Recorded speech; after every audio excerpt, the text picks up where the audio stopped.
Hello, everyone, and welcome to a very, very exciting day one of EDENFest. Yay! So EDENFest, this is our week-long festival of amazing speakers who are all coming together to talk to you guys about lots of different topics. So I'm absolutely thrilled tonight to have Nadia here. Hi, Nadia. Hello. So Nadia's here to talk to you tonight about all sorts of things, but in particular about owning your now. So before I ask you loads of stuff, Nadia, about where you're from, what you do, and, you know, that kind of thing. Sounds like blind date, doesn't it? Why are we talking about owning your now to begin with? Well, because if you want to get somewhere, you might know where it is that you want to get to, but if you don't know where you're starting from, it's a bit difficult. So Nadia, you were the perfect person to ask along and to chat to you tonight about owning your now, because your journey has been an interesting and varied one. It has incorporated all sorts of things in your riding and outside of it. And one of the things that you have been particularly incredibly good at is just staying in the moment and assessing where you are now and not getting too bogged down, unlike when I first met you, with just where you want to be or where perhaps you've been before. So tell us a little bit, Nadia, about what it was that meant that you came on board, you met me. Where were you? Oh gosh, how many years ago now? 7 years maybe, I think. So I think it's 6. Yeah. This is the 6th year I've owned Dude. So yes. It's got to be, 6 years. Yeah. So tell us about how it began. Yeah. So my journey with you started because it should have started earlier. And this is why this is such a great topic, because I met Jenny because I allowed my, riding confidence to get to the point of overwhelm before I reached out and asked anybody for help.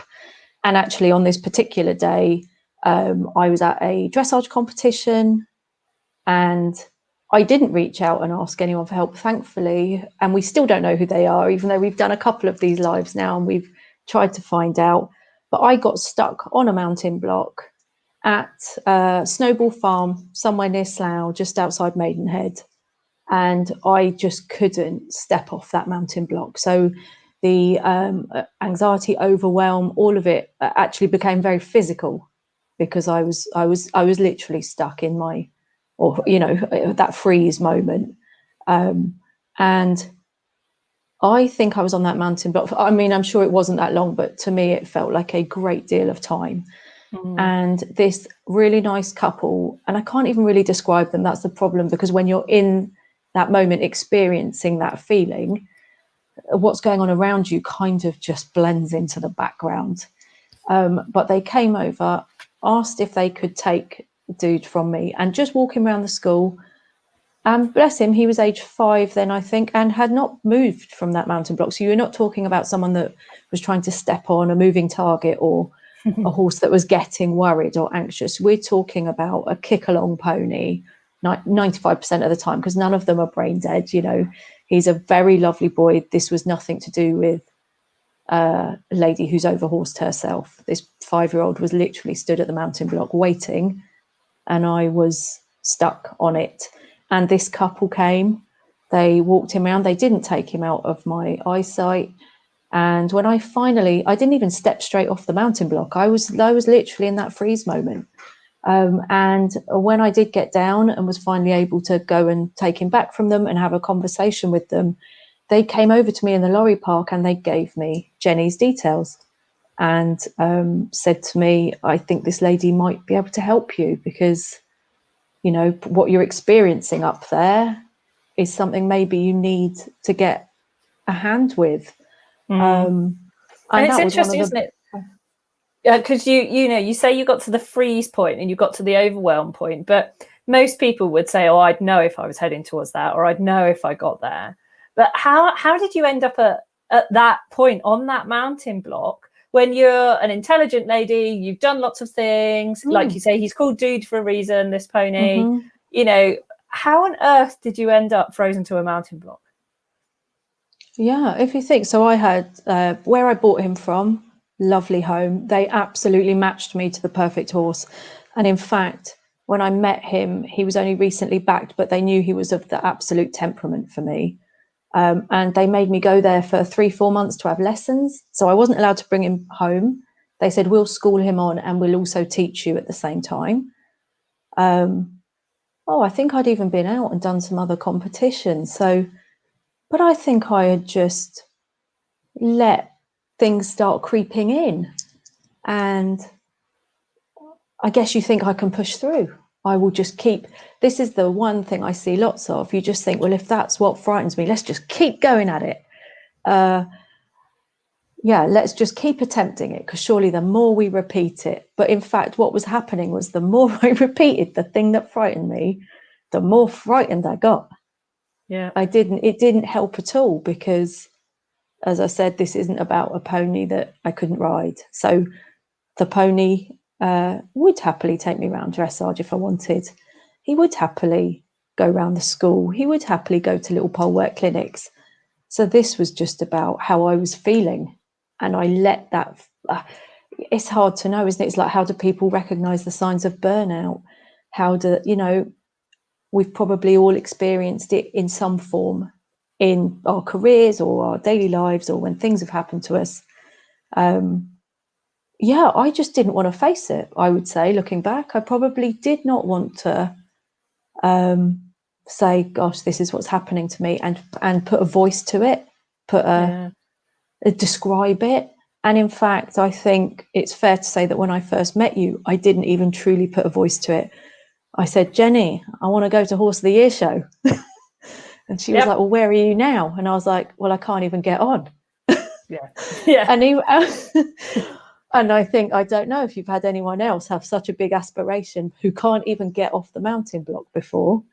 I literally just, because I couldn't really own up, even I think at that day, that very first session, to where I was now, because I was like, I want to be here.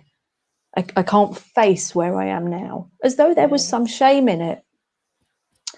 And quite honestly, it's nothing to be ashamed about. And I rode my previous horse. We did everything but Horse of the Year show.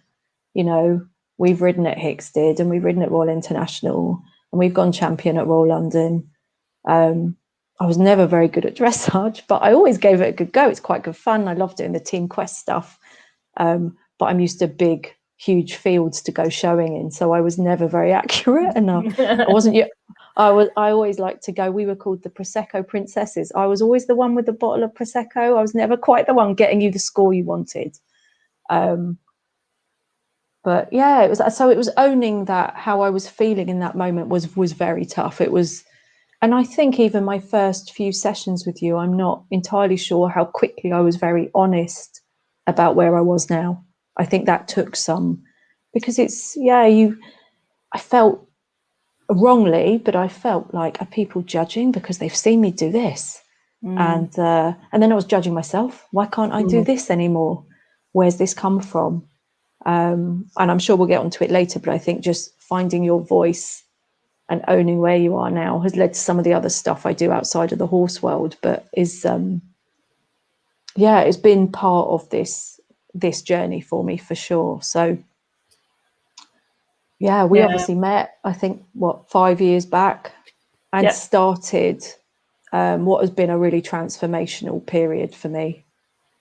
And it's really interesting, isn't it, that you had all that stuff going on, but there was almost like an intervention. Actually, the person that gave you the card and said, go to this woman. And I do remember the Nadia that was sat in front of me that day, and she was so super focused and driven, and just couldn't understand why she couldn't do it. Just couldn't understand why she couldn't do it. And I was a stranger, so you have to get to know me, get to trust me. That's fine. I get that. Go through that with every client. You're not going to just suddenly spill everything to me in first session or whatever. But I think, what was the bit when you started to actually realize there was more to this than this person just waving a magic wand, which I always say is broken anyway, and just getting you off that mountain block and getting you to Hoys? So I think for me it was like you say, the realization that it was okay to share with someone what I was experiencing, that it was a place free of judgment, and that actually we've all been there. Maybe not to the same degree as me, where you're physically frozen, maybe you've caught it earlier, maybe you are exactly where I was. But I think that realization that it was okay to start sharing that with someone, and then feeling like, actually, we've got some things you started to give me to work on, that really started to help. And it wasn't a case of, there's this thing and we can just do it tomorrow, don't worry. And there was no magic wand. I had to show up with the right attitude. I don't know if attitude's the right, but I had to be receptive to the learning. Yeah. This isn't something you just did for me and I then just became confident again. It doesn't work like that. I had to be as open to being quite vulnerable in the process and honest. And each time, yes, we were progressing, but each time then saying, right, well, where are we now? Yeah. And have we taken a step back, which is okay? And if we have, why? And how do we then move forwards again? Or great, are we on that bit now where we've started to, I can't remember how long it was before. I remember you came and met me out for the first time to really help me. So we'd got me on in the school at home, and we'd got me relatively comfortable riding alone, back doing the stuff so that when I was going up to the yard to do my riding. And then I remember you met me, I think, just a little yard down the road. So we didn't even have to go very far. I think it was a lady I used to work with, and she lent us her school. And just build. So basically it was finding those small steps to start building me back up. And I think at that point we had also, you do some great stuff in terms of anchoring, and I'm sure you talk about these things as you go through the week, but just some techniques that, to get me off that mountain block. It still was a process to start with, where I had to have kind of some affirmations in my back pocket that I would step up onto. I actually had a process before the mountain block, I think, in the early days. Now and to be fair, sometimes I still need this. This no one should be worried about you just see someone once, or you just talk to someone once, or I'll just get the best instructor. Sometimes it's a process of putting all those things in place and keeping that going, if that's what's working for you. But I remember just being able to do my affirmation away from home. And it is a very simple one. It's, in this moment, I am fine. And I still use that to this day. I still use that when I'm away from home. I typically don't need it at home, because I think I became quite comfortable. But I still use it as though it's just rooted in there now. It is something I do. And I remember that, doing our first lesson away from home, and just the difference by the end of that session. And I remember, I think what we did was just get on and off almost for the entire thing.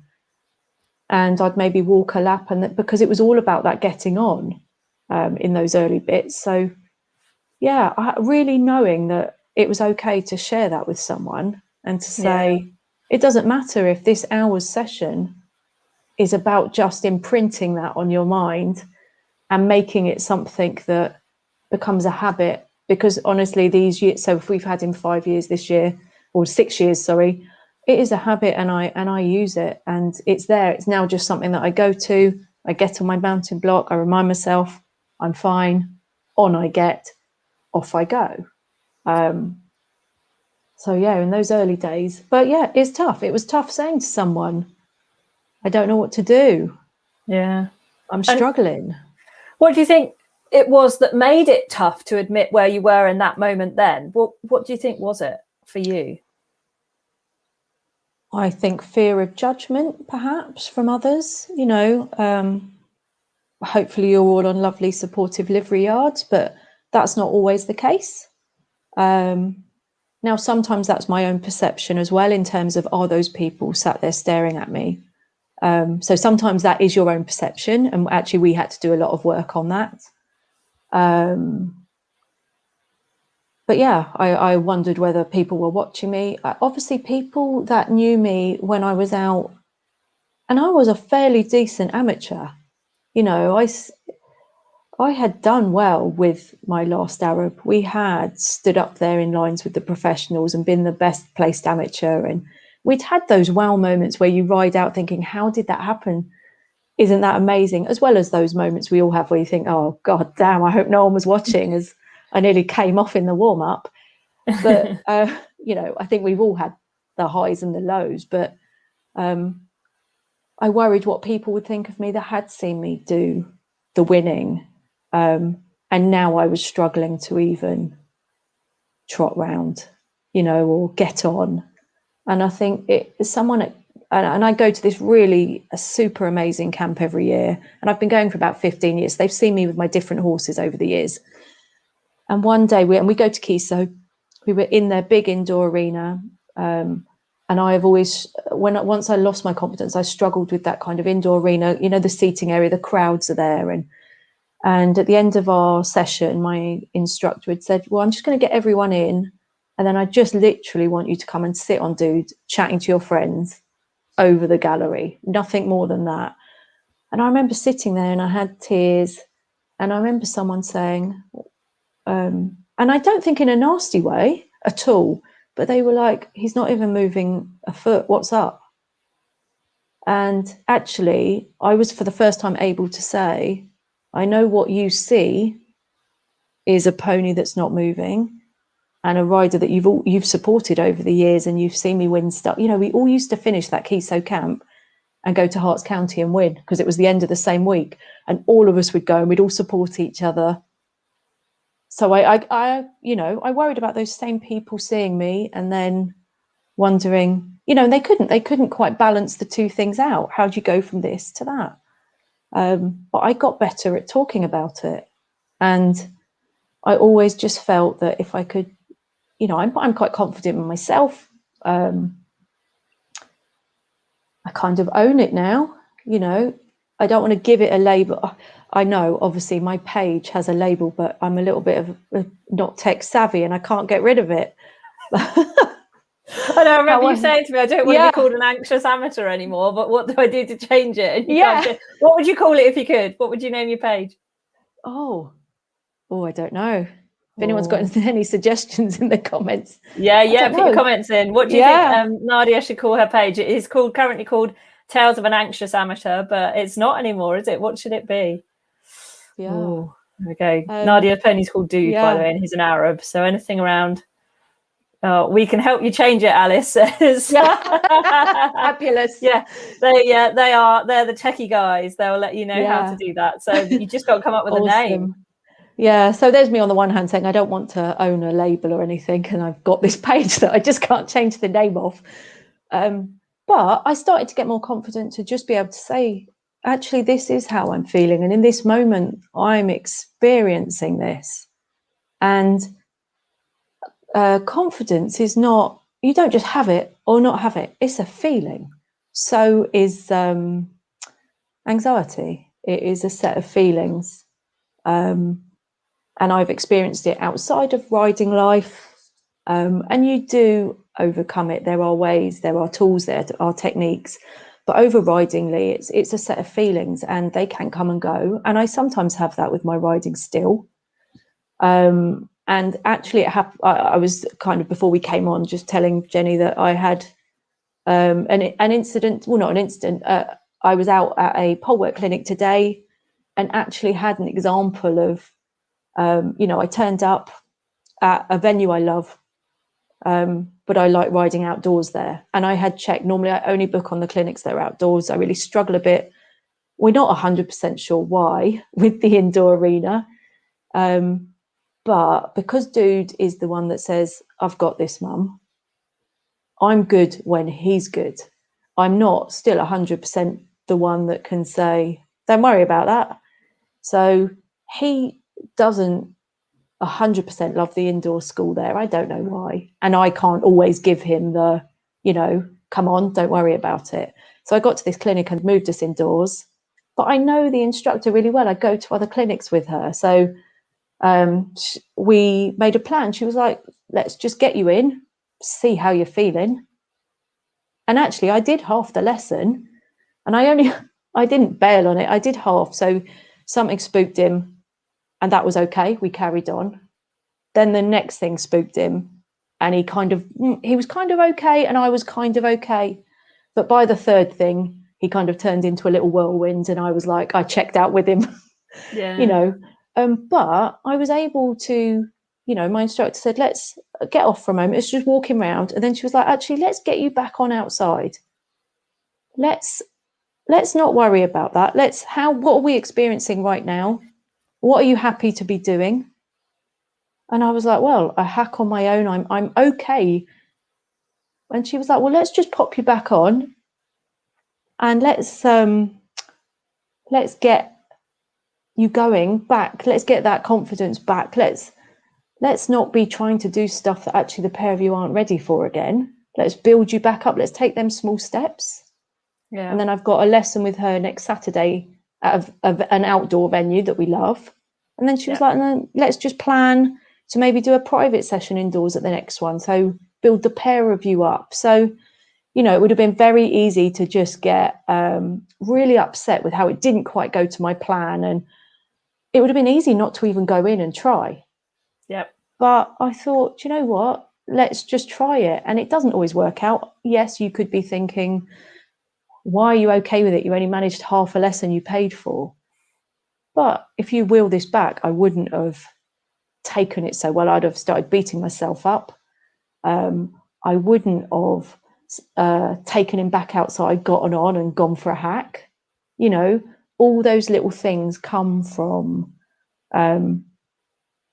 just owning what's going on right now and saying, right, well, it's not quite going to plan, but that's okay. That's life. How do I adapt and move forwards? 100%. And beautifully, actually, that's an example of, if we go to our challenge companion, guys, page 1 or page 2, actually. There we go. Day 1, owning your now. So this is exactly that. So Nadia, this is all about your comfort zone, wasn't it? And about, for whatever reason, in that moment, you'd gone out of learning, which is where we want to be, learning all the time, and you just headed into panic. And actually what had happened, from what you told me, is what we call trigger stacking, which is that something triggers you, it's all right, you can cope. Something adds on to that, it's not great, really. Something adds on to that, and it's too much. And very often it is the rule of 3. And that happens for our horses too. So that was, very much Dude in that respect. And we don't really know why Dude's not really a fan of the indoor. There is a bit of chicken and egg going on as well, isn't there? But absolutely. It is what it is. So when we talk about our comfort zone, because I know we spent time talking about this and you had to learn this as one of the concepts and you use it a lot. Tell us then about the concept of comfort zone and how you're going to be using this and how you have used it to own your now, to own where you are. Because exactly what you said, which is comfort zones are confidence, and it's a state in time. Just because you have it then doesn't mean you're always going to have it. Like, ideally we grow it, like that's the ideal, but sometimes it will shrink and sometimes it will grow and sometimes it will shrink a bit and sometimes it will shrink a bit more and then it will grow again. And that's life, isn't it? So tell us about your experience with that technique and that understanding of the tool of the comfort zone. Yeah, absolutely. So I mean, a real current example is that Dude he had an accident at the back end of 2019. We spent 2020 pretty much, we tried to bring him back twice, but we actually decided to give him a year out. And then really what he needs to do at the moment is hack, which was never really in my repertoire. I was oddly okay. Well, I don't know if it's odd or not, but I would merrily go past a fun fair. I was used to being on a showground and I didn't mind how busy that was. But I hadn't ever really, because I was doing that every weekend, I was on that kind of showing treadmill. My horses were seeing lots of different stuff all the time. So I didn't necessarily needed to add in hacking because I was kind of doing it when I was out and about on big county show fields, if you like. So then to have a pony that via rehab needed to start hacking, and I knew this was what I needed to do, I had to be really honest with where I was, which I remember at one point just thinking about leaving the yard was not even in my comfort zone. Yeah. And I had to do a lot of being honest about being back at a place where my comfort zone didn't have the things in it that it needed. Yeah. And that can be the same depending on what it is you're wanting to do or learn or start doing a new discipline with your horse, or you want to start competing and, you know, you need to start exposing them to competition venues, or not just the venue, but the buzz. And how do you do that? And for me, pretty much I'd say since about Christmas, I've had to start, you know, facing the fact I need to do that with hacking. So my comfort zone was very limited to start with. And actually, I struggled to leave the yard on board. So I was leading him to the park, which is literally across the road almost, walking about half a mile, and then you'll find the next bit odd, but I would then just climb on for a log and go hacking. I couldn't get out the yard, but I just had to write down those things and just say, right, well, if to get out there I need to lead him, that's what I've got to do. And then I slowly, bit by bit, extended that to being able to, I still don't ride off the yard at the moment, but there's a lovely yard that has hacking there in the middle of the park. So they've got a little honesty box, and I started going there and saying to the lady, here's the route I'm taking. She was not interested, but she knew, it gave me comfort to know that if I was going to do this, I was in the middle of the park. I wasn't near a road. I had told somebody where I was going to be. She was like, I've got all of this, don't worry. If it's dark and I realise your lorry's still there, I'll come looking.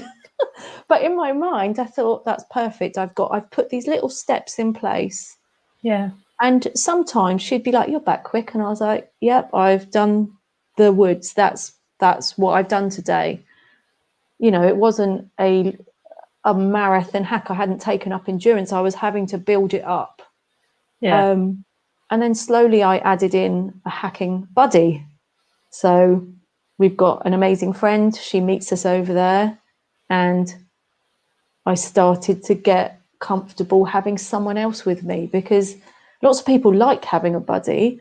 I was a little bit anxious that, well, what if they want to trot and canter and I'm only comfortable?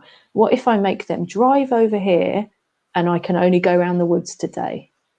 What if my comfort zone is so small that I've made them drive here and I can barely leave the car park? So I decided that I know he's good. There is no, Dude is a very good little pony. I know that he's fine out hacking. I know that he's confident on his own. I know that if a cyclist comes or a dog runs by, I don't need to worry. He was given a very brilliant start in life, and they paired him to me. So they did some extra, all those months I had lessons, they were taking him to the park. They were riding him around their village. They were showing him stuff. So I knew I was okay, just me and him. And I didn't have to worry about what if I ruined somebody else's hack, because that was still in my kind of, I would say it was in my panic zone at that time. I wouldn't have said it was even in the stretch zone. I would say I was worried about, that was about what will someone else think? What if I've ruined their day? But I then, you know, as I got more confident on my own, I was like, actually, if I just reach out to the right person, and it's about having that community around you, that support network that are happy to, walk for an hour, walk for half an hour, you know, to come and support you. And I would pay for their lorry parking, but just to have people like, oh, it's just like a walk and talk, a relaxed, and they help me just build my comfort zone little by little. And I would say that's been the key for me. Not the, oh my God, Jenny, get me to Hoy's by Tuesday next week, which is kind of what I said to you on day one. And I think even yes, brilliant to all have ambitions and goals, and I'm all for that. But I'd made mine so big, I'd terrified the life out of myself. And I think I was still punishing myself for not being where I was before. Yeah. So I was trying to set a goal that, yes, was attainable before, if I'd have kept the same horse that I sadly lost. But, you know, the last show we did, we were fourth in our Hoy's qualifier and our first one ever. So if my starting point was there at some point, yes, with a bit of luck and the right, who knows, but it was something I could have carried on going after. But it's okay that to me now that is not my goal anymore. That actually I've got a horse that needs rehab. He's got stuff that he needs to do to work through rehab that I've got to get comfortable with doing. And how did you, because you talk about, so when we talk about comfort zones, very often people think that it's physical stuff, or heights or distances or, competing or levels, that kind of thing. But actually, interesting enough, you were talking about comfort zone when it comes to judgment or opinions of others and, how you dealt with your comfort zone around that. And I would now say that your comfort zone around what other people think is huge compared to what it used to be, because it used to be like, oh God, do things in secret or don't tell anyone. I mean, I know, anyone who ever works with me is always really confidential, but, it's really kind of like, oh God, hide away a little bit kind of thing. And I mean, at that time, it was when I used to come to people and you're down the road from me. So it was fine. And now obviously that's not the way they work, but it was very apparent to me at the time. It was like, oh, there's a lot of fear of judgment here, a lot of fear of what other people think. How do you think you've overcome that? By facing it, I think. I remember we did a really good exercise on perspectives. Because actually, and I don't think they mind me talking about it, but the amazing team I got him from, one of the things that I was worried about was that they would see me out on him and want him back because he wasn't, winning everything and actually what they've always thought, and they are the most supportive team. And you see them, if you're into showing, splashed across the middle of Horse and Hound most of the show season. They will just send me messages saying, just seeing and hearing your videos out hacking and seeing the smile on your face and seeing the amazing home he's got is all we need, But actually what I was feeling a way back was, oh my God, they're going to see me struggling around a warm up and literally put him on the lorry when I go to the loo. Yeah. And I mean, it's difficult when it's showing, isn't it? It is literally judgment. And it isn't even like any of the other disciplines where there's a sort of a thing you're judging too. It is literally, it's the harshest, I think, of all of the things. You have to have the thickest skin for showing. I really do think that. And you'd obviously got that. Yeah, exactly. Well, no, I love doing it. But I think you've got to have that thick skin, haven't you? Because but it was interesting that you'd managed to achieve what you had, and yet there was still that part of you that was genuinely worried about judgment, and yet you go out and you just showing. Yeah, it's I don't know where that came. I think it's because I genuinely felt like I wasn't me anymore. In the riding perspective, I wasn't me anymore. And actually, so obviously it wasn't last year, the year before, I think I got so prepared, I actually did the Wellington sponsored ride, I think. There's an amazing picture of me cantering across the Wellington estate. Now, I was accompanied round by I met this lovely young lady in the line-up at Cranley in 2004. And just because in those days you could sit in the sunshine for an hour because the classes used to be massive, we got chatting. And over the years, it's a very small circle, the Arab circle. There's not thousands of us doing it. And you become friends and you see each other all show season. And I'd reached out and said to her, I would love to do this. Would you come accompany me round? Hers are bomb-proof. And I remember as we were setting off and I realised what a sponsored ride was, as in, there's a million of you. I absolutely went into a full spiral to the point where I was trying to get my air jacket off in a panic so I could get off and I couldn't. So then I'm spiraling up here. And I remember looking at her face and I remember thinking, she was looking at me as if to say, is she kidding? This is the girl that won Hicksted the last time we were together. And then I could just see it dawn on her that she's not kidding. She's actually escalated up there. And you know what? She got me around that entire sponsored ride. She got me off that And I'm so grateful she did. She literally said, let's break it down. We're trotting between trees.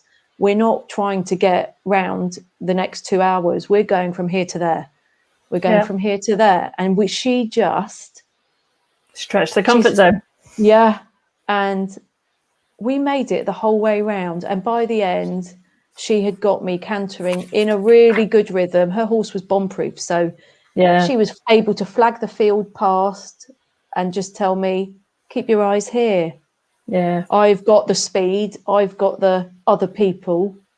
You just let's sing along. You're just looking for the next tree. You've got the control. We can trot at the next tree if you want. You've got everything's in your control.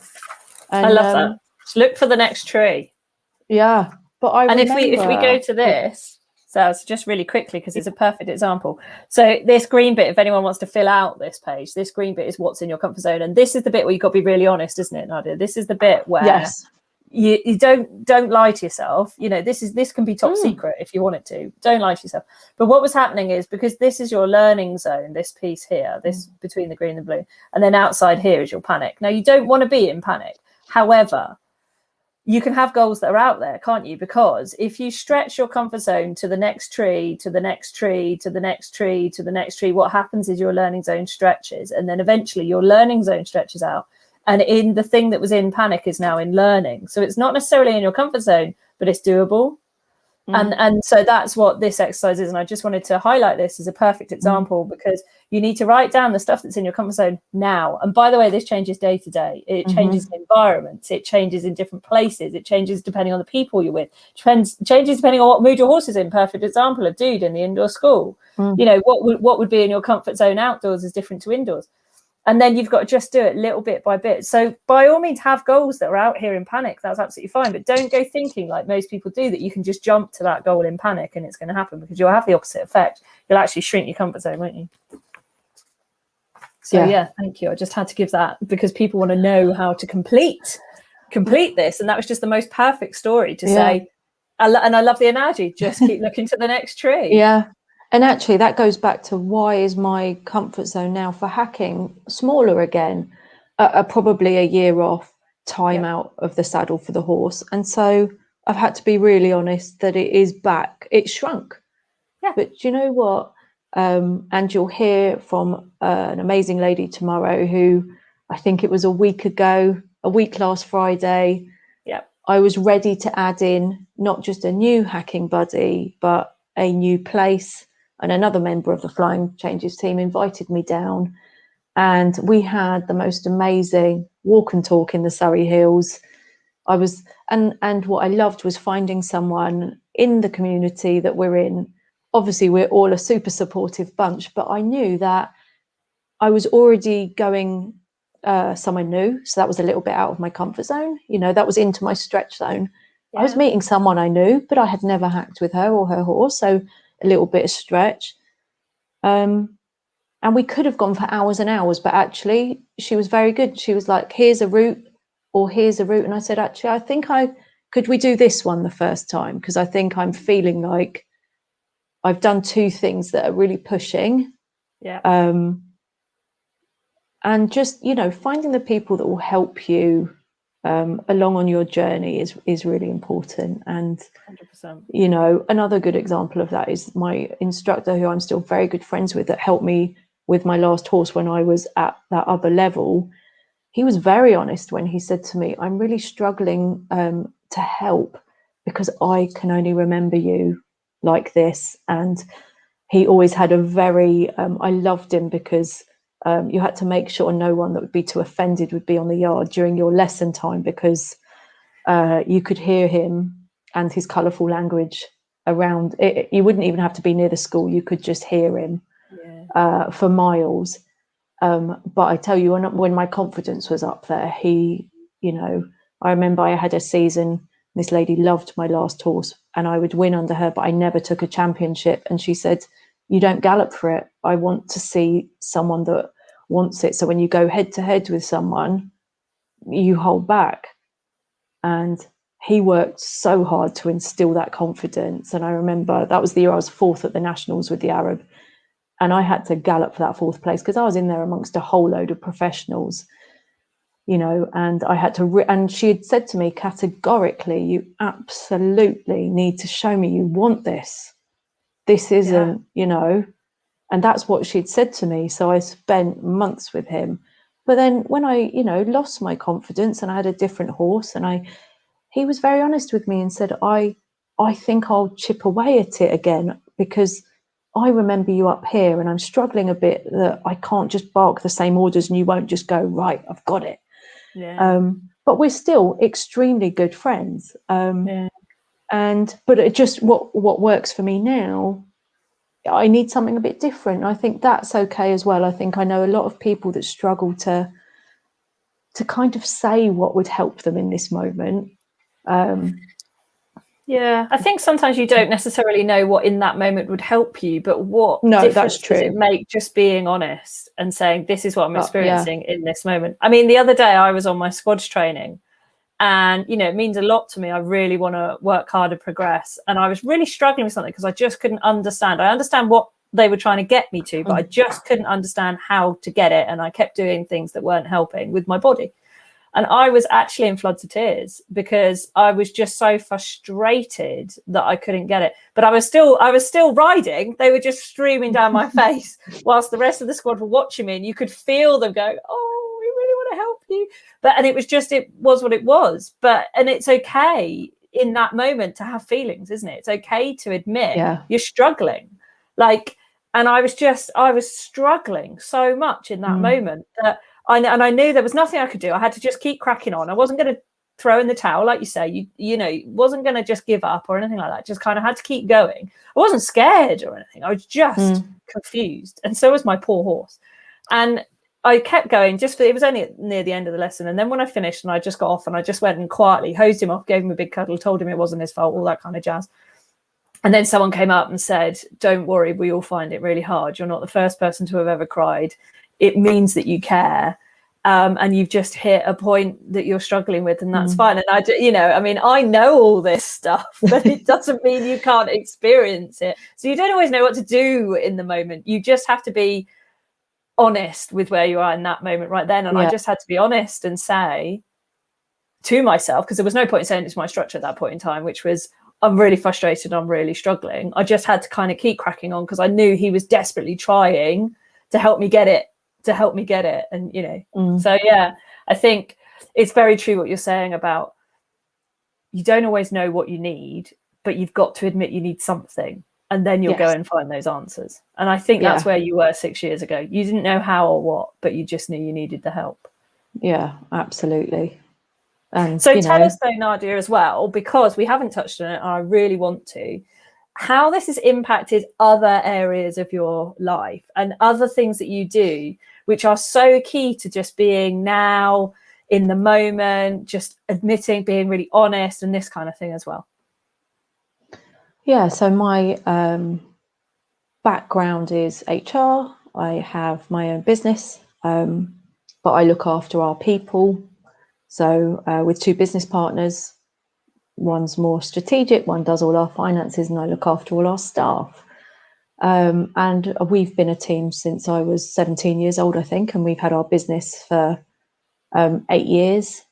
And I guess, you know, just learning that it's okay to say when you're not okay within my existing work context has led me to really change our people agenda. So we are much more open as a business about mental and physical health. And actually I'm sure they love a boss that shares their story every chance they get, but I'm very open with them, and I want a culture in which you can bring your true self to work. And that means you have good days, bad days, messy desk days, days off, days out, you know, holidays, everything in between. And I guess from that, it's also led me to wanting to give back, because I couldn't always find a voice for how I was feeling. If I could have, I probably would have called someone like you a long time ago, but I kind of hid from it. So at the back end of 2019, I started training as a volunteer for the mental health charity Shout. And that is a text-based charity. So we're there for people that can't find their voice yet and pick up the phone. So typically people might know Samaritans, as a place you could phone, or if you're younger, maybe Childline. But Shout is one of the legacy charities from the Duke and Duchess of Cambridge and the Royal Foundation.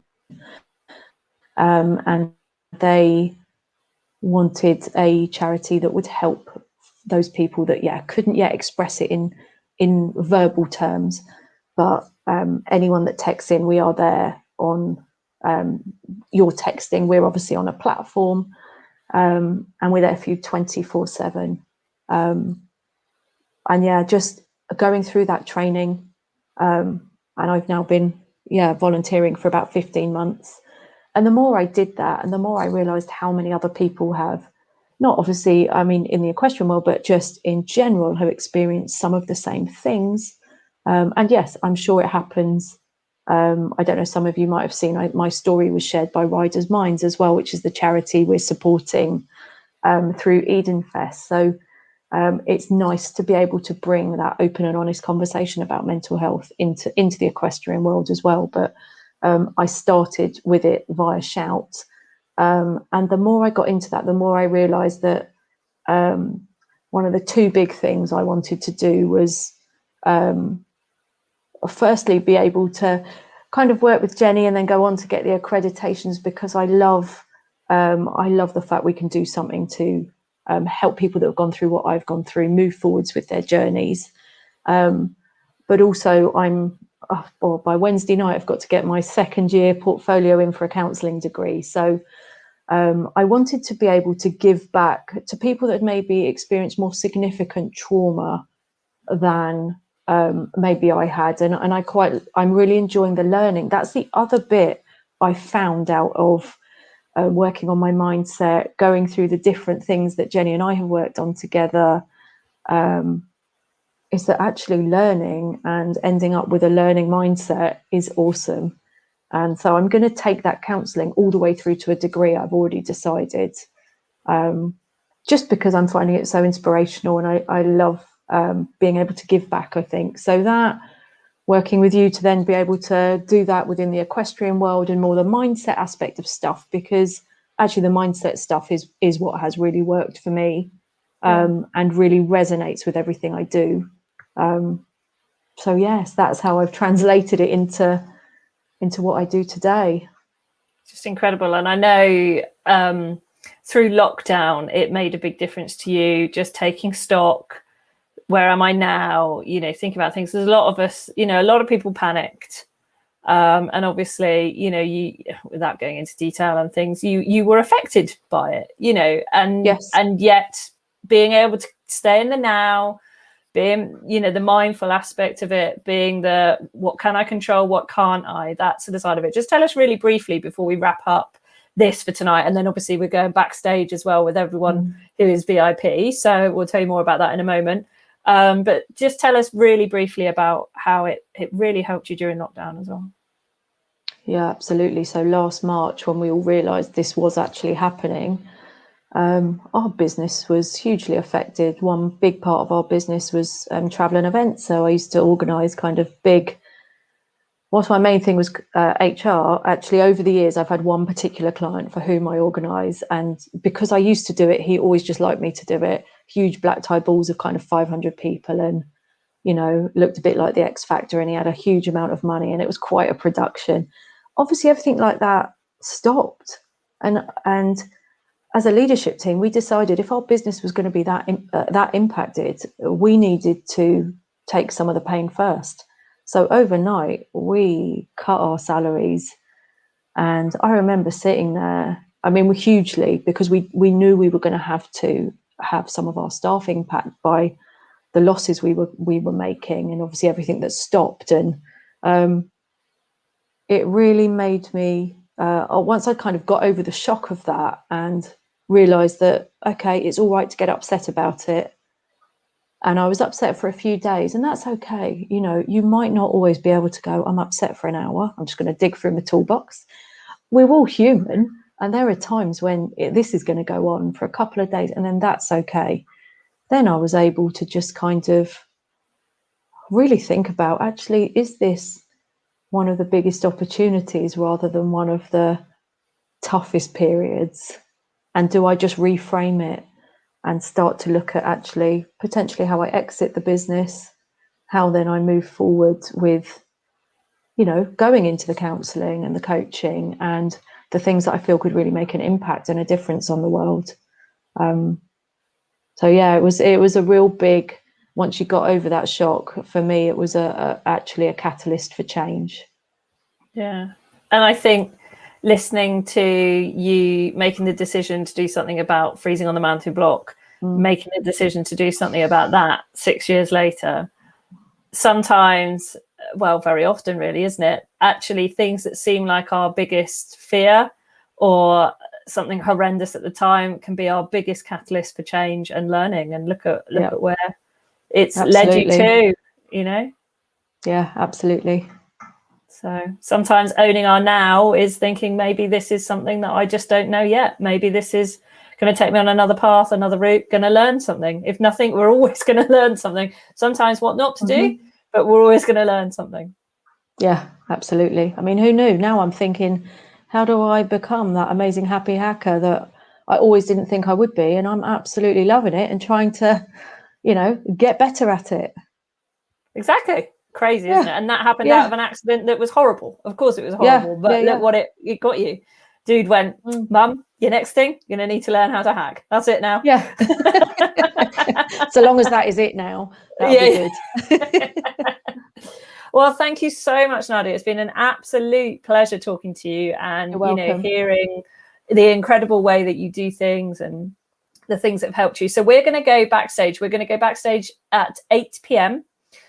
So those of you who are VIP, you will have received an email. So go check your email. You might need to check your junk for the Zoom link. That's our Zoom link that we're going to be using all week. So if you're VIP, you can have that. If you've just signed up to VIP and you haven't had the email, can you drop us a DM, please, and just let us know, because we'll make sure that we've got you the email. If you want to sign up to VIP, you've got 8 minutes to do it before this Zoom starts, and then you'll obviously get it for the rest of the week. It's only £8 for the whole week to come backstage with everyone each night, and it all goes to Riders Minds, the charity that Nadia mentioned. So we want to give back. We are so close to having made £200 for Riders Minds. We just need like a few more people, just a few more people. I think we need 7 or something like that. Crazy amount of people to just sign up and come become the VIPs for the week and help us, you know, give back to a charity that really, really is so important, because they're a bit like Shout, aren't they? They kind of allow riders who are struggling with mental health or anything to reach out to someone and to get that support that not everyone can always get. So everyone has said, so interesting, thank you. You know, they found it really inspirational. So thank you so much, Nadia. We're going to have a quick break for a moment, and then we're going to be backstage on Zoom. So if you've got any questions for Nadia, questions for me, anything you want to know more about Comfort Zone, anything you want to ask either of us, or you want to hot seat yourself or anything like that, come backstage with us, and we can't wait to see you at 8 p.m. If you could log in just a minute before 8 p.m, that'd be great, so we can kind of start at 8 rather than waiting for everyone to come in. That'd be fab. And we will see you all later on. So thank you so much, Nadia. See you in a bit. Bye.